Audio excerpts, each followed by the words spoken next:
Hello mga karakit, nung mga nakaraan sa video natin, nag-live selling tayo and nag-upload tayo ng mga paggawa ng ribbon. Doon pa lang sa live natin, ang daming nag-i-inquire at nagtatanong, ang daming inquiry sa paggagawa ng ribbon. Paano nga daw ba yung attachment? Lalo na doon sa mga hindi nakakabili sa online ng mga iba't ibang klase ng ribbon dahil nga daw po medyo manipis.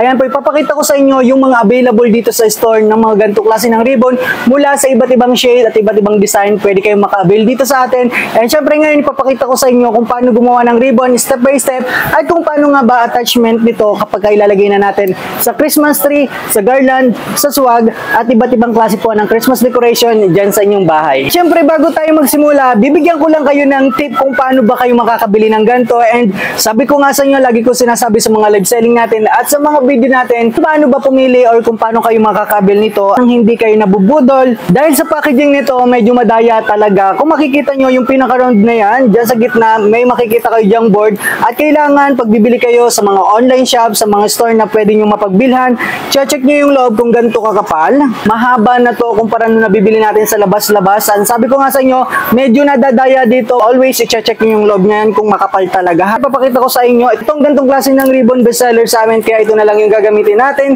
10 yards nga pala ito. Ang details nito is 2 inches. Pag naghahanap kayo ng ganyan para sa inyong Christmas tree, usually ito yung ginagamit ko, 2 inches and 10 yards na po ito ha. May wire na rin po ito both side, kaya mas mabilis nating nai-loop yan at sumusunod talaga siya pagka nagagawa na tayo ng loop. Dahil may wire na po yan, pwede po yan ganyan. Madi po yung pag-order kayo niyan, nangyari na, pwede naman dito sa store yan and mag-message lang kayo or kung gusto nyo, magpa-approach kayo sa akin dito sa ating Facebook. And kung may mga orders kayo dun sa mga nagpa-flash dyan sa inyong screen, pwede nyo screenshot at send nyo na lang yan sa ating Blue App, Nathan Raquetero, para makakuha kayo ng order. Ganyan na yung paggagawa natin. Ito yung mga madalas kong ginagawa, itong method na to. Kung gusto nyo makagawa tayo ng dapat na loop, ganyan lang yung gagawin nyo. Then self-preference naman dyan kung gagawa kayo ng 4 or 5 or 6, ganyan lang yung ating ha. Makikita nyo dito, medyo faded sa likod and dito naman yung harap, medyo matingkad ang kanyang kulay ng kanyang pagka-ribbon. So ang gagawin nyo, ibabaw nyo lang yung design na yan, tapos kukunin nyo lang ulit yung kabilang side. Yan. Para makuha nyo yan, that's konting pitch, tapos ikakrampol nyo lang yan sa gitna. And yung sa attachment natin sa Christmas tree, itong pinaka-branches ng Christmas tree, pwedeng gawin ng method na to sa inyong Christmas garland, Christmas wreath, at saka sa iba't iba pang decoration katulad sa mga bases. Kung gusto nyo magkaroon ng accent na ribbon dyan, yes, pwede yung gantong method.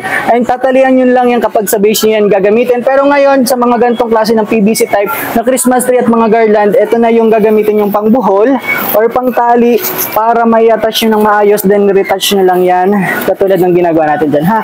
Ayan, depende sa inyo kung gusto nyo 6 na loop, 4, depende sa inyong preference. Mga karakit, kung kayo mayroong mga question regarding sa paggawa ng ribbons, pagki-Christmas decoration dyan sa inyong bahay, at kung naghanap naman kayo ng Christmas decorator this coming holiday season, pwede nyo akong i-hire and nag-home service po tayo ng mga yan.